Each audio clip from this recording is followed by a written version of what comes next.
어제 말씀까지 해서 기본적인 성막과 성물이 만들어지는 것은 이제 다 완성이 되었습니다.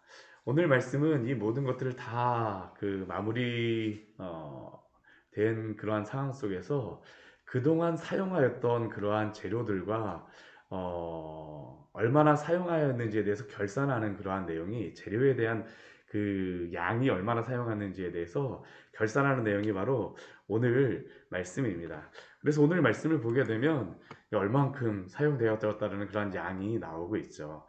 먼저 이 성막을 만들 때에 누가 이 성막의 재료의 물목을, 이것을 관리하였는지를 우리에게 말씀하여 주겠습니다. 그 사람은 21절 말씀을 보게 되면 제사장 아론의 아들 이다말이라고 말하고 있죠.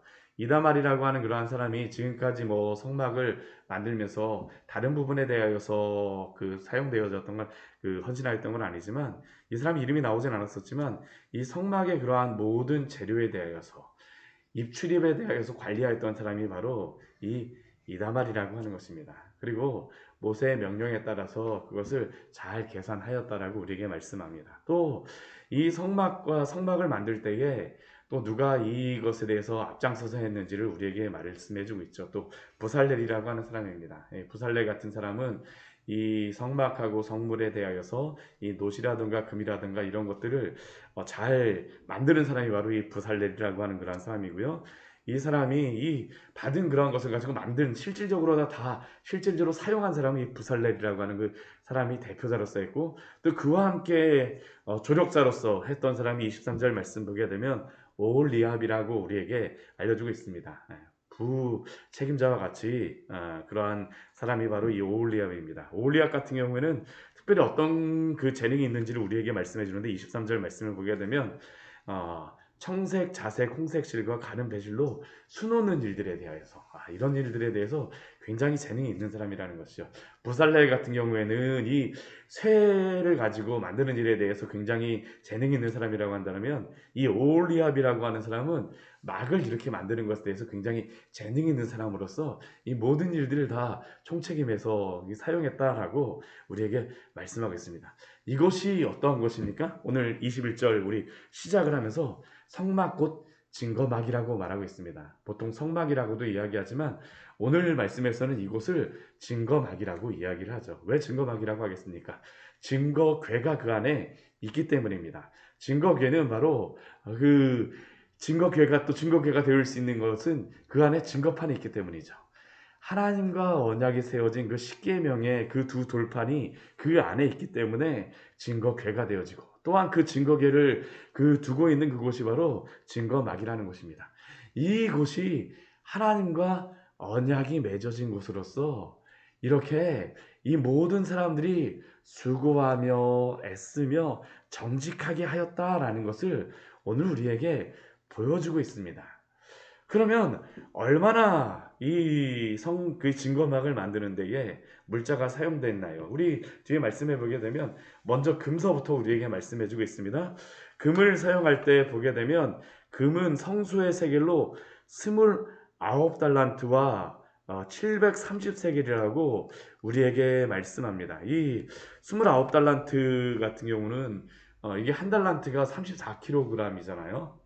그리고 또 1세겔이 11.4g 정도라고 합니다. 이게 시대마다 조금씩 약간 다르긴 한데, 그래서 한 그 정도라고 하는데, 총 이걸 하게 되면 어느 정도냐면 1톤 정도, 1000kg 정도가 바로 이 성소에 사용되어진 그러한 금의 그러한 양입니다. 이 금들이 어디에 사용되었는지 기억이 나시죠?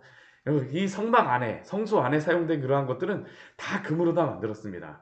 뭐 증거궤도 언약궤도 이 조각목으로 되어 있지만 그것을 다 이 금으로 다 싸고요. 그 위에 그 시은소 같은 경우, 속죄소 같은 경우는 완전히 그냥 금으로 다 만들고요. 등잔대도 금으로 만들고, 떡상도 조각목으로 하지만 그걸 금으로 만들고, 분향단도 조각목으로 하지만 금으로 만들고, 심지어는 벽까지도 다 무엇을 했습니까? 금으로 더 사용했던 것이 바로 이 금의 사용처였습니다. 그리고 그 사용했던 그 양이 한 1톤 정도, 굉장히 어마어마한 양입니다. 그렇죠? 어마어마한 그러한 양을 이 성소를 만드는 데 사용했다라고 우리에게 말씀합니다.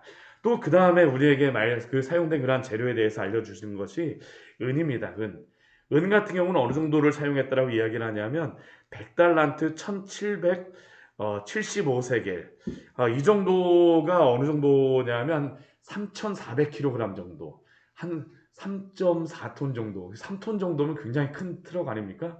그 정도의 트럭에 들어가는 그러한 양의 은을 사용했다는 겁니다. 이 은 같은 경우는 특별히 이것을 다른 금이나 녹 같은 경우는 자원에서 바치는데, 은 같은 경우는 모든 사람이 다 바치게 합니다. 모든 사람이 성소의 자신의 생명값으로서 이게 바치는 게 있죠. 그래서 이게 60만 3,550명이라고 해서 이 20세 된 사람들, 60만 명이 넘는 사람들이 다 반세겔씩, 다 한 사람당 반세겔씩 이 바쳤던 것이 바로 이 은입니다. 그리고 이 은이 100달란트가 이게 어떻게 사용되느냐, 우리 27절의 말씀에 알려주고 있는데요. 성소의 받침, 그리고 휘장문의 기둥의 받침들, 그러니까 뜰의 울타리의 받침들하고 이 성소에 대한 이거 받침들만 사용된 거죠. 그러니까 성소의 받침들, 이 널판 있지 않습니까? 이 벽을 만들 때 그 받침에다가 한 달란트씩, 이게 34kg씩이니까 이게 엄청난 그러한 양을, 여기다 100달란트를 이곳에다가 사용한 것이 바로 은의 그러한 사용처입니다. 그 밑에다가 기둥에 다 이 은들이 사용되어졌죠. 이게 100개를 만들어서 한 달란트씩 100개를 만들어서 이게 사용되어졌다고 이야기하고, 이 1750세겔 같은 경우에는 기둥 갈고리와 함께 기둥 머리, 성소 안에 사용됐던 기둥 머리, 또 기둥 가름대, 뭐 이런 것들에 사용된 것이 바로 이 은입니다. 그리고 이제 놋 같은 경우는 성막을 나와서 이제 사용된 게 바로 놋이었지 않습니까? 그래서 놋 같은 경우에는 어느 정도를 사용했느냐? 70달란트와 2,400세겔이라고 우리에게 말씀해주고 있습니다. 이게 한 2,400kg, 2.4톤 정도. 그러니까 이 양이 굉장히 어마어마한 그러한 양입니다. 그래서 이것 같은 경우는 회망문 기둥, 이 울타리들, 그 기둥의 받침들에 사용되어졌고, 또한 놋제단에 사용되어졌고, 그 놋제단 밑에 있는 그 중간쯤에 있는 놋그물과 함께 제단에 사용되었던 그런 모든 기구들은 다 이 놋으로 다 만들게 되고요. 또한 뜰 주위의 기둥 받침, 뭐 휘장문의 기둥 받침, 성막의 모든 말뚝들을 다 이 놋으로 만들었다라고 우리에게 알려주고 있습니다. 오늘 말씀을 보게 되면 굉장히 자세하게 어디에 사용되어져 있는지를 우리에게 말씀해주고, 또한 이 양들이 어느 정도를 사용되는지를 우리에게 분명하게 보여주고 있습니다. 오늘 말씀을 통하여서 우리가 알 수 있는 그러한 내용이 무엇입니까? 첫 번째는 우리가 이 모든 성막과 성부를 만드는 것에 대한 그러한 재정들, 그러한 것들을 투명하게 사용하라는 것을 우리에게 분명히 보여주고 있습니다. 교회 안에서 또 우리가 재정을 사용할 때에 물론 많은 헌물을 하나님 앞에 드리는 것도 참 우리가 은혜가 되어지지만, 그것을 사용하는 것도 우리에게 지혜가 필요함을 오늘 말씀 우리에게 알려주고 있습니다. 참 우리가 교회에서 여러 가지 시험을 드는 많은 것 중에 하나가 바로 이 재정에 대한 부분이 있으면 우리가 부인할 수가 없습니다. 다 하나님의 일을 위하여서 사용됨에도 불구하고 그것을 드릴 때에는 굉장히 은혜롭게 드렸는데, 막상 사용되어지는 그러한 부분들이 불투명하게 사용되어지는 경우나, 혹시 잘못된 그러한 부분들에 사용되어지게 되면 또 하나님의 영광을 가릴 수 있음을 우리에게 보여주고 있죠. 오늘 말씀도 한번 보십시오. 다 진행되고 난 다음에 어디에 얼만큼 사용하였다라는 것을 분명히 딱 보여주고요. 이 앞에 이름을 적어 놓는 이유가 무엇입니까? 제가 이 이름을 보면서 무엇이 생각나냐 하면, 요즘에는 사과 한 박스를 사도 그 앞에 누가 있습니까? 누가 만들었느냐 이름이 다 적혀 있지 않습니까? 이 과자를 사도 과자를 누가 언제 이걸 했는지도 그게 이름이 적혀져 있습니다. 누가 했다라는 것을 알려주고 있죠. 자신들의 그러한 이름을 걸고 하나님 앞에 정직하게 행했다라는 것을 우리에게 말씀합니다. 우리가 교회 안에서 재정을 사용할 때에 얼마나 또 지혜롭게 투명하게 사용할지를 오늘 우리에게 알려주는 말씀입니다. 우리가 지혜롭게 사용해야 됩니다. 또 두 번째, 우리에게 이 말씀을 통하여서 우리에게 알려주시는 그러한 내용이 무엇이겠습니까? 우리의 그러한 필요의 그러한 것들을, 하나님께서 우리에게 주신 여러 가지 것들을 나의 것들을 위하여서만 사용하는 것이 아니라 하나님을 위하여서 사용하라는 것을 우리에게 분명히 또한 보여주고 있죠. 오늘 금과 은과 놋을 사용하여서 하나님의 성물을 사용할 때 이 대부분의 이 금과 은과 놋, 은 같은 경우는 빠지지만 금과 은과 놋 같은 경우는 어디에 무엇을 위하여 사용하였던 것일까요? 다 개인적인 그러한 필요들을 위하여서 사용하였던 것입니다. 예전에 귀걸이로 사용하고 뭐 팔찌로 사용하고 목걸이로 사용하고 우리가 오늘 놋 같은 경우에는 보게 되면 여기에 성물 중에 사용되었음에도 불구하고 어디에 사용되어져 있는지 말하지 않는 그런 한 가지의 성물이 있습니다. 혹시 그것이 무엇인지 기억나시나요? 예, 물두멍입니다. 물두멍. 예, 물두멍 같은 경우는 오늘 말씀에 나오진 않습니다. 놋재단 같은 경우도 완전히 놋으로 다 만들어지지만 물두멍도 100% 놋으로 만들어집니다. 근데 물두멍 같은 경우는 어디서 사용하였던 그러한 놋인가요? 회망문에서 수종 들었던 그러한 여인들이 거울로 사용하였던 것이 바로 이 놋입니다. 자신들의 그러한 아름다움을 위하여서 사용하였던 그러한 것을 가지고 이제는 무엇을 위해 사용하는 겁니까? 하나님의 교회를 위하여서. 또한 제사장들이 거기서 수족을 씻는 그러한 것으로서 사용하게 되어지죠. 이것은 오늘 하나님이 우리에게 주신 여러 가지 물질과 시간과 재능을 어디에 사용하고 있는지 다시 한번 우리에게 점검할 것을 요구하십니다. 하나님은 분명히 우리에게 여러 가지 능력과 또한 여러 가지 재능들을 주셨죠. 그러나 그것이 나만을 위하여서 사용하라고 주신 것은 분명히 아닙니다. 하나님은 우리에게 그러한 것들을 주셨을 때에 하나님을 위하여서 또한 하나님의 교회를 위하여서 또한 하나님의 교회를 이룰 수 있도록 우리에게 사용하시기를 원하심을 기억하십시오. 또한 우리가 이러한 것들을 하나님 앞에 드림으로 말미암아 헌신으로 함으로 말미암아 또 우리가 표현하는 것이 무엇입니까?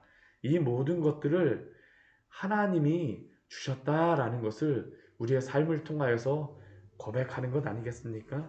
이 모든 것이 바로 하나님의 것이기에 또한 하나님이 받으시옵소서라는 그러한 고백이 바로 오늘 이러한 성물의 이러한 사용 재물들의 필요처임을 우리가 기억해야 될 것입니다. 또 하나님은 그것을 우리에게 원하세요.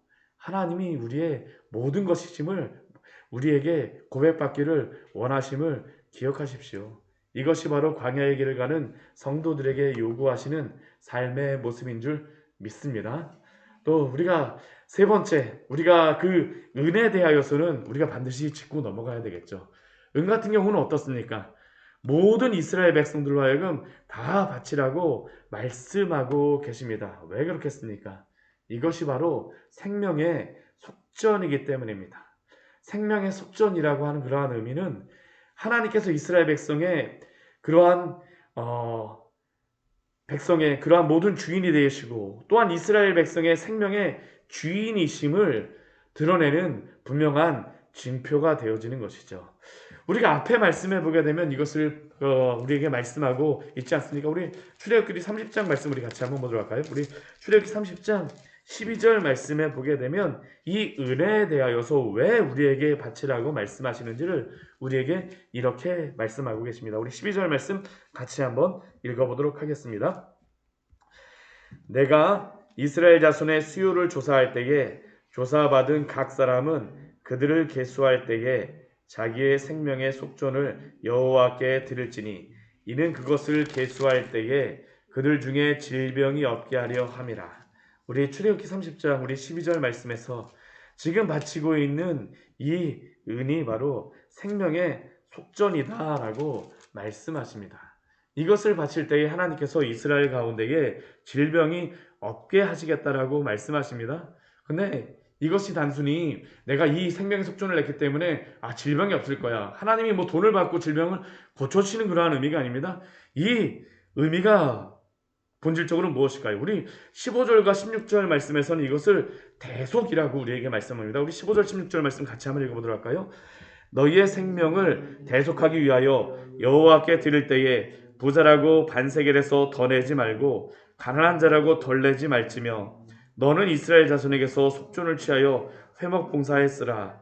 이것이 여호와 앞에서 이스라엘 자손의 기념이 되어서 너희의 생명을 대속하리라. 이 생명의 속전이라는 것은 내가 돈을 내고 내 생명을 산다라는 그런 의미가 아닙니다. 이것을 우리에게 무엇이라고 말씀하시냐면 대속이라고 말씀하십니다. 대신 값이 내졌다라는 그러한 의미입니다. 내가 은을 냈음에도 불구하고 왜 대속이라고 말씀합니까? 이게 대속이라는 그러한 의미가 가리다라는 그러한 의미죠. 가리다. 왜 무엇으로 가려집니까? 예수 그리스도가 우리의 생명에 속전이 되어 주시는 것을 이 생명의 속전을 통해서 우리에게 알려 주시는 것입니다. 예수 그리스도가 바로 우리가 생명을 얻은 것은 바로 예수 그리스도가 우리를 대신하여 그러한 모든 생명의 값을 치루어 주셨기 때문에, 죄의 값을 치루어 주셨기 때문에 우리가 구원받은 것 아닙니까? 우리가 이것을 분명히 알 수 있는 신약의 그러한 사건이 무엇입니까? 예수님이 변화산에서 그 별세를 말씀하시고 이제 죽으시고 부활하시는 것에 대해서 십자가에 달리실 것을 말씀하시고 나서 그 다음에 바로 마태복음 17장 말씀해 보게 되면 한 가지의 사건이 바로 뒤따라서 나옵니다. 그것이 무엇이냐면 그 성소에서 그 세겔, 이 반세겔을 내는 그러한 사건입니다.